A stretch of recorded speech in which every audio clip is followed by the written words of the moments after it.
Aba Carla deninay si Papi Joms. Jomar hindi napigil ang sabihin too.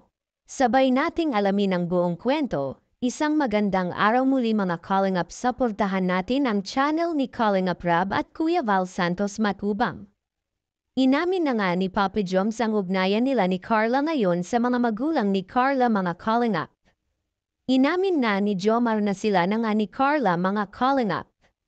Kaya hindi napigilan ng mga magulang ni Carla na magbigay naman ng payo para sa dalawa.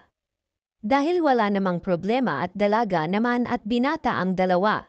Ang gusto lang ng nanay ni Carla ay huwag maging seloso dahilan nga dito nagmumula ang puro away. Ayaw nga niyang maranasan nilang dalawa ang maghabulan ng itak. Tulad ng ginawa niya sa ama ni Carla na hinabol nga ng itak. Nangako naman si Jomar na hindi maging ganon at hindi niya lalakuan si Carla para hindi sila aabot sa habulan ng itak. Nakakatuwa nga si Papi Joms kahit kabado mga Kalingap ay nilakasan niya ang loob niya para makapagpaalam sa mga magulang ni Carla. Naku ito namang si Carla mga Kalingap ay deninay na si Papi Joms. At nasa situationship pa nga daw sila ni Papi Joms. Mismo si Kalingap Rab ay nalilito sa dalawa dahil pauso lang naman ng Gen Z ngayon.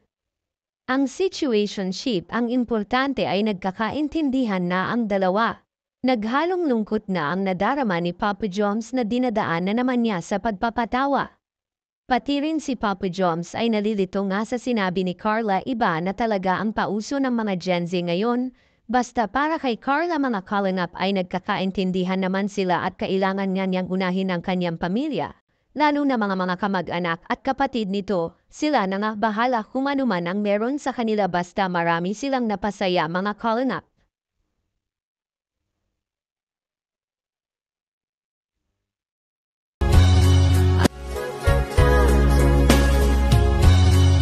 Nakataon si Kuya Jomar na ipakilala si Carla sa mga magulang nito para matigil na ang hinala ng mga bashers patungkol sa di umano ay may love life daw talaga si Papa Joms na iba bukod pa kay Carla.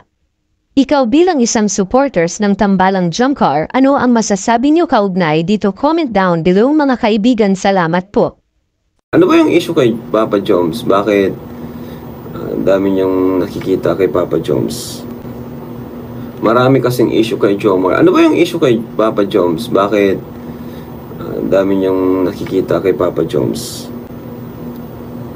Okay naman si Papa Joms, mabait. Saan mo gusto magpakasal? Saan mo gusto magkabahay? Sa dato siya naga? Sagot naman po kayo. Ha? Hindi nyo pa nga po ako dinadala sa bahay niyo. Uy!